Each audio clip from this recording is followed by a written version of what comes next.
Hi everyone, Carry Potassium Hydride here, and you might be thinking, what the hell are we doing in Minecraft?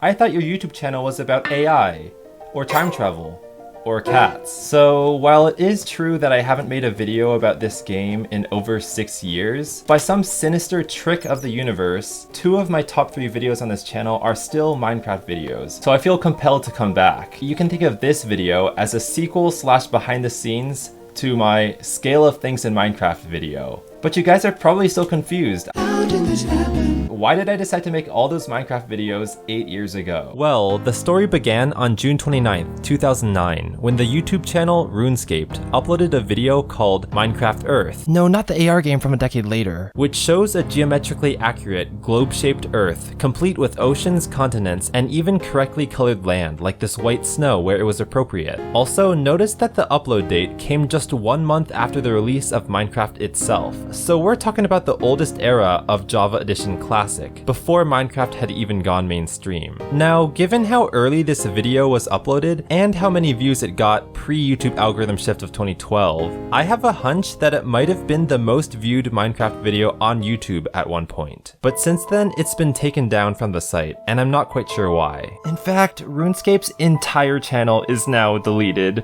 which means the Wayback Machine snapshot is the only way I'll ever be able to see those purple irises ever again. Goodbye, old friend who I never even met. In fact, I only found a lot of the evidence I'm bringing up in this video because I was using the Wayback Machine, so it's clearly quite useful. Fortunately, JDJRT's comment posted on a re-upload of that video suggests that this historic video may have been viewed by 14 million people before its removal, and during the spring of 2012, I was one of those 14 million. Like any teenager at the time, I was obsessed with Minecraft, and while watching this video, as much as the glorious planet impressed me, it also filled me to the brim with red-hot, seething, unrelenting rage. Why? Because someone had griefed it and put a swear word on top, and Carrie doesn't like swear words, they're fucking stupid. Just kidding, I wasn't that angry. But I did notice that RuneScaped, the creator of the video, claimed that the Earth took weeks to build, and I took that as a challenge.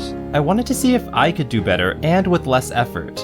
Fortunately, 2012 was also the year that Minecraft doubled its building height limit from 128 blocks to 256. So if I made my new Earth stretch across that entire height limit, it would have at least twice the resolution as RuneScape's Earth. Okay, I want to be really clear with this next point. To all the comments on my video that just can't imagine how long it must have taken for me to build all the planets by hand, no, that's just not how it works. What really happened was, I wrote a Python script that could 1. Take in any map of equirectangular projection of a sphere's surface. So for example, we're talking a map of the Earth's surface or a map of Mars, and that fancy word equirectangular just means that the latitude and longitude lines are equally spaced apart, producing these perfect rectangles. So you can convert from longitude-latitude coordinates to XY coordinates super easily. And 2, the Python script converted the image data of that map into a pixelized sphere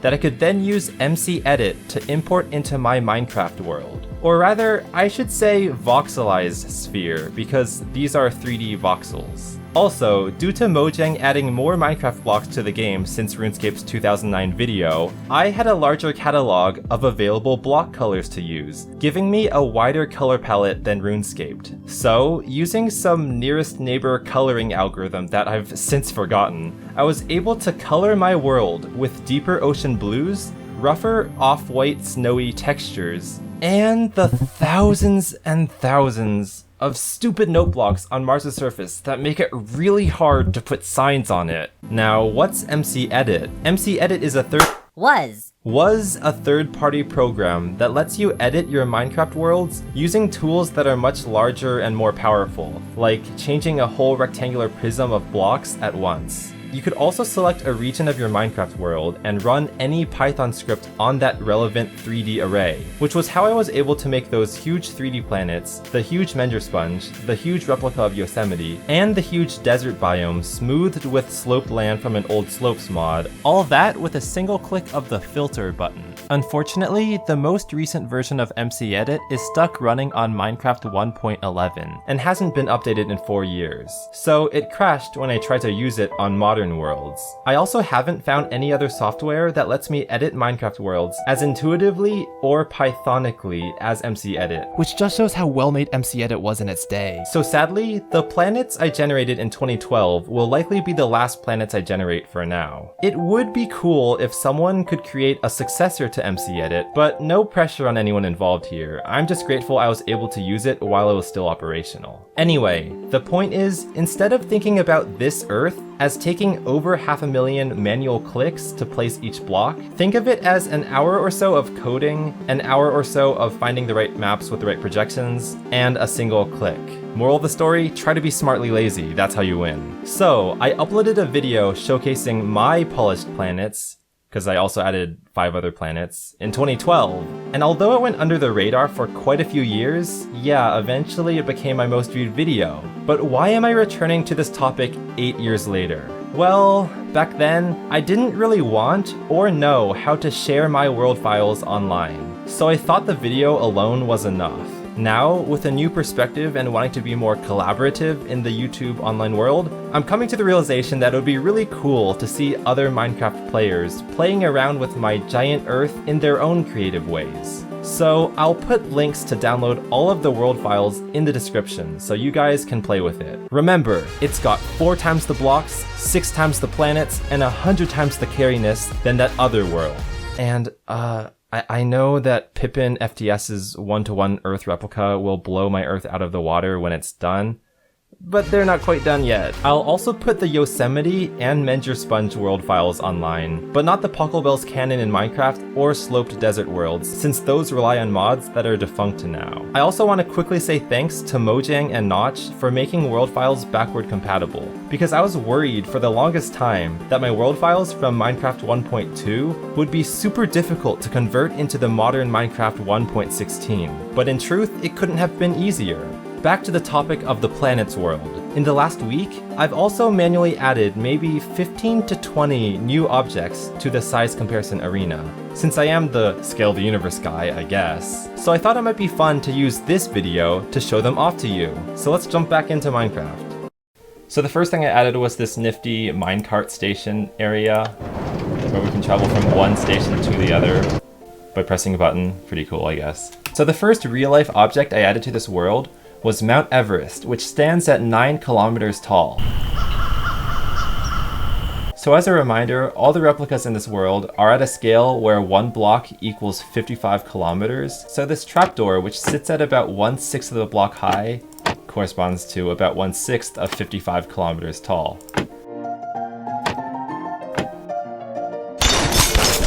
And then I had Deimos and Phobos, which are Martian moons that no one really cares about. And my goal with this 2020 update was to add objects to this world that people actually did care about. So let's travel to the next station and see what I'm talking about. See, that's Hydra, which is Pluto's moon, and no one knows what Hydra is. Like, did you even know? Oh no, I don't go to the next one. How to get out? Okay, stop. So on this second platform, we have more relevant objects, such as California, which is the US state I live in, and I have the metropolitan areas highlighted in red. In the back, we have the island nation of Sri Lanka, because I didn't want this to be America-centric. Okay, over here, I have a 2-scale version of the Grand Canyon, which, despite being over 400 kilometers long, is only 2 kilometers deep at its deepest, which means that at this scale, the Grand Canyon is only as deep as these pressure plates are high.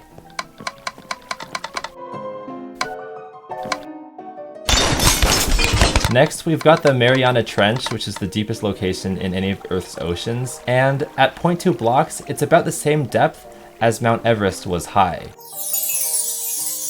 which I represented with this water level right at the edge of the red block. Over here, we have Halley's Comet, which no one really cares about. Are you sure about that? And lining the left perimeter of this whole world, we have the Great Wall of China, represented by this very thin string. Why is there rain here again?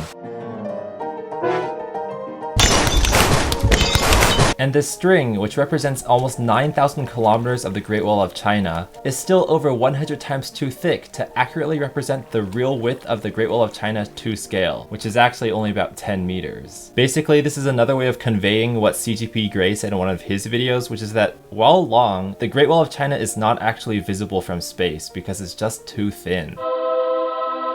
Anyway, running parallel to the Great Wall of China, I've built the Vallis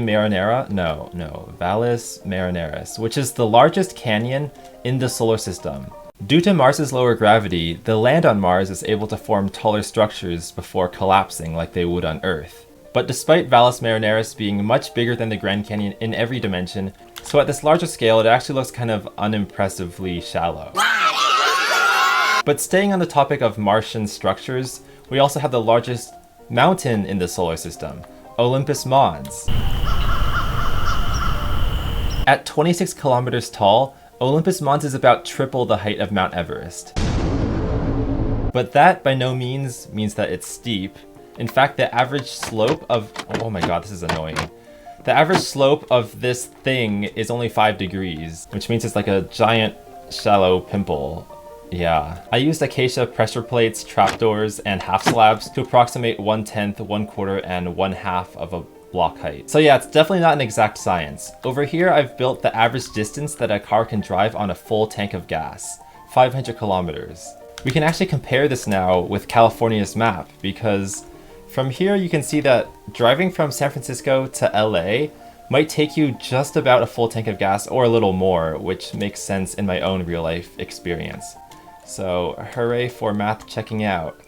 In the upper right corner, I have built the Chernobyl exclusion zone, which covers almost 3,000 square kilometers, but the majority of the actual area has a pretty low radiation level. It's only these red regions that are actually closed, I think. Okay, I'm not an expert in this, so don't take my word for it. Speaking of enormous areas that are dangerous to life, we've got the Great Pacific Garbage Patch.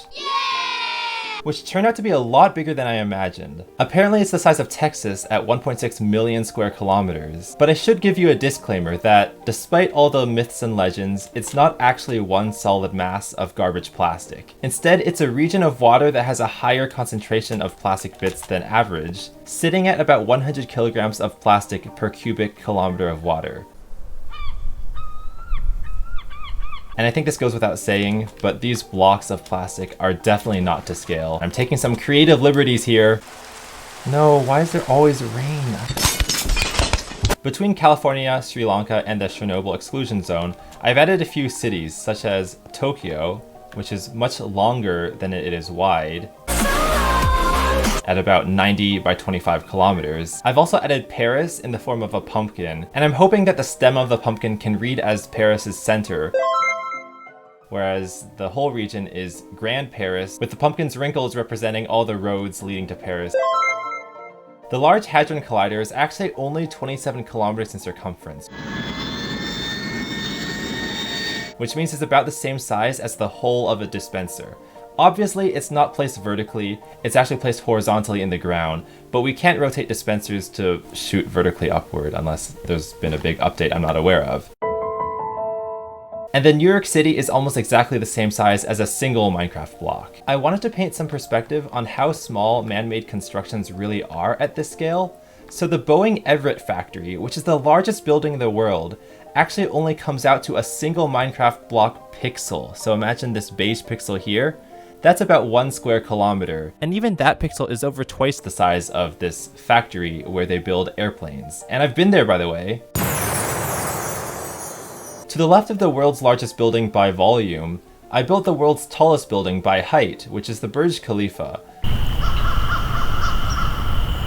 But I couldn't really find a Minecraft object that was small enough, so if you can, imagine hairs growing up on the sides of this pressure plate. One of those hairs represents the tallest building that humanity has to offer. This pressure plate represents the Burj Khalifa's height, but definitely not its width or length, which would probably come to around 1% of a single pixel of these obsidian blocks.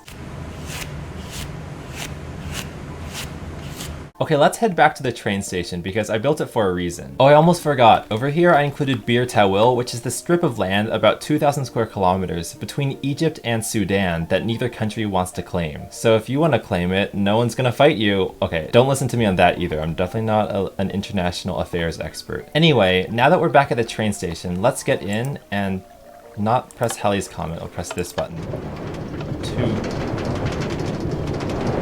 To ride to the top and look at some other things that I've added. Here, higher up, I've built a model of Earth's atmosphere, showing the 4 layers to scale. The troposphere, which is the lowest layer of the Earth's atmosphere, can be represented with these sunlight detectors, and this contains around 80% of all the mass in Earth's atmosphere. Next, we have the stratosphere, which goes up to 50 kilometers, so can be roughly approximated with a single layer of ice blocks. The third layer, the mesosphere, is where particles burn up in Earth's atmosphere, creating meteor showers, and I try to represent the streaks of those meteors with these spider webs. But we're never going to see that many meteors at once. Trust me, I tried. Above that, we have the thermosphere, and despite the thermosphere taking numerically the largest area of our model, it actually only contains 0.002% of the Earth's atmosphere.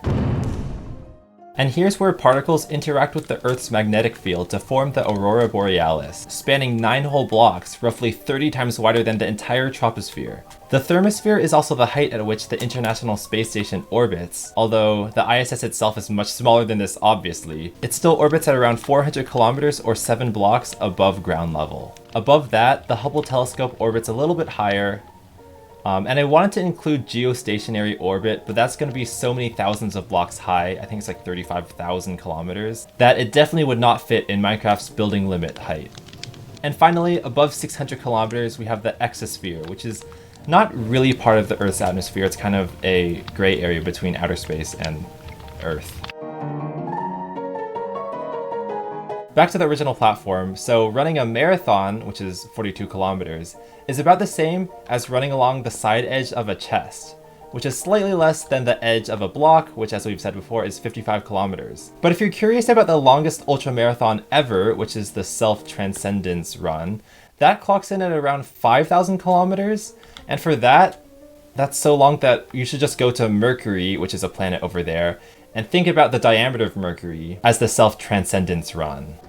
With that, I think I've covered about everything new that I've built, so we should just head back to the planets. So the smallest sphere that I built, which doesn't even have a world map associated with it, is Ceres, the largest asteroid in the solar system. Okay, on closer inspection, I might be wrong about this, because one distinction between asteroids and dwarf planets is that dwarf planets have enough gravity to turn themselves into a spheroid. Ceres is definitely a spheroid, so sometimes it's classified as a dwarf planet, so maybe I should change that sign. Okay, so I added these flags to help label Ceres more clearly, but to be honest, everything to the right of here, you've already seen because it's just the same 6 planets I was talking about before. But you know what? It's been 8 years since you've seen these old friends, so why don't we do some quick catch up by zooming through all of them?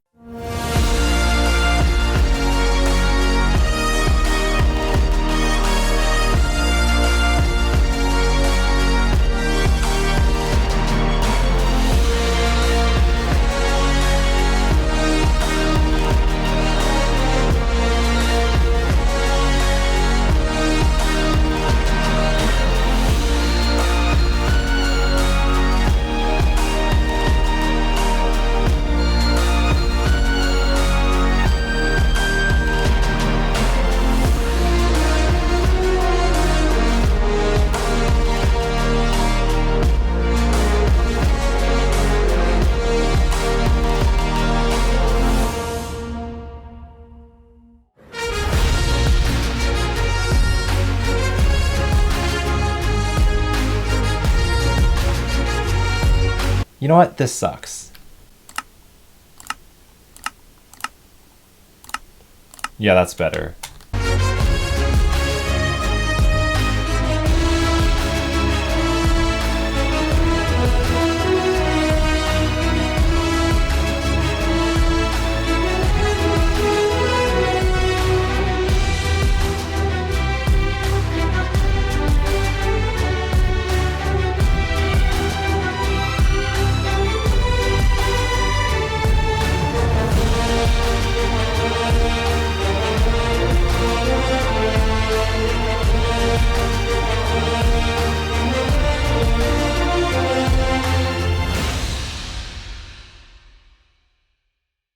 Okay, so this video should technically be over by now, but I just wanted to quickly say that I see all your comments asking about where are other celestial bodies like Neptune or Saturn or Jupiter or the Sun. So first off, if I were to try to include them in the same Minecraft world as the one you just saw, they would extend far above the Minecraft height building limit, so that's not going to work. But I also want to say that my original intention with the Scale of Things in Minecraft video was to make it a multi-part series where future parts would feature other Minecraft worlds with a more zoomed out scale, so that Earth, for example, wouldn't take up 231 blocks, but maybe only 10. And at that scale, I could fit in Neptune, Uranus, which I pronounce Uranus to avoid those stupid jokes, but anyway, I'd be able to fit in all the bigger celestial bodies, so I could even move up into larger star types such as hypergiants and even supernova, nebulae, and galaxies.